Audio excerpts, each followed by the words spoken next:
Hello everybody, welcome to digitaldjtips.com. I'm Paolo Mojo and today I'm looking at these, the brand new KRK V-Series V6S4 active studio monitors. Now that's a bit of a mouthful, I'll try and explain. The V-Series are a reintroduction of an old line of KRK speakers designed to slot in above the very popular existing Rokit range.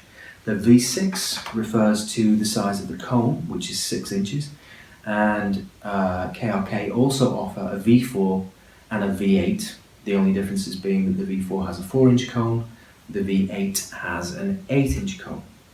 Now they've been audio engineered across the range to provide you with a very consistent response across all the speakers. The theory being that if, for example, you have the V4s or the V6s at home in your home studio, and you go to a bigger studio, the V8s will respond in exactly the same way and you'll be able to hear whatever you're working on in exactly the same way. The only difference being that the bigger cones will allow you to hear more bass response, the bass extension as they call it. So the V4s will not reveal quite as much bass detail as the V6s or the V8s.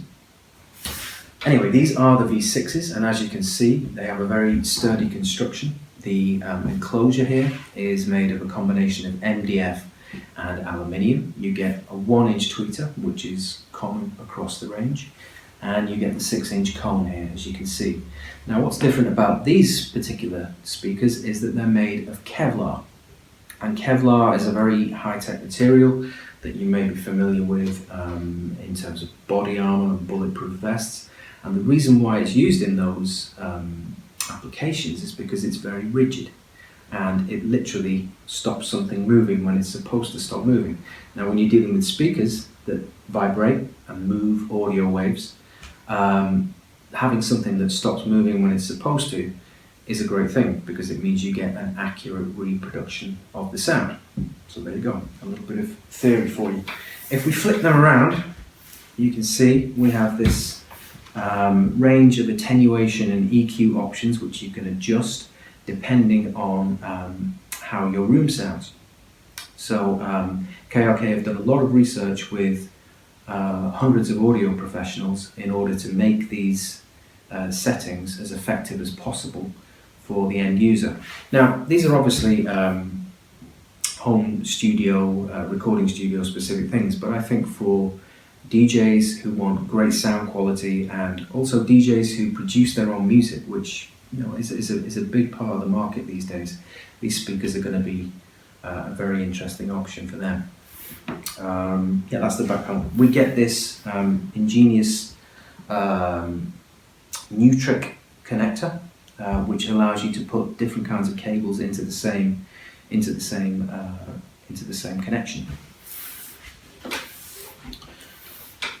The speakers put out 155 watts of power, and they give you a total of 110 decibels of sound, which is pretty loud. One thing you may notice is that they're ported here. Now the idea of a port on a speaker is to give you the option to move more air to create harmonics to accentuate the bass response. Now that's very popular in smaller speakers, particularly things with 4-inch cones. On a 6-inch cone, it's you don't see that quite as much. So I was very interested to test these out to see how they sounded. If you have a ported speaker, you have to make sure that it's engineered with a great relationship between the port, the enclosure, and the cones themselves. And I'm happy to say that these KRK V6s sound fantastic. The detail response is actually astonishing for a speaker of this price and this size. I played it on some of my own tracks. I'm a producer, and I heard things in them that I hadn't heard before using my existing studio monitors. So I was very pleasantly surprised with how they perform. The bass response is great. Particularly the mid-range sounds fantastic, and the highs have an almost 3D kind of widescreen feel to them. And if you're using them for long periods of time, because of the Kevlar construction, they're designed not to tire your ears out, and I actually found that that wasn't just marketing blurb, that actually is true. So in conclusion, I am very impressed with these KRK V6s. and I think they would provide a great option for the large market of people who are DJs and home producers. And I think because of the price performance ratio, what you get for your money, they're going to prove to be very popular with audio engineers, bedroom DJs, lots of different kinds of people. So check them out. At £1,000 a pair, they're not super cheap, but I think for what you get, that is a bargain. As ever, of course, there is a full written review of the V6s on www.digitaldjtips.com. I'm Paolo Mojo, and thank you for listening. See you soon.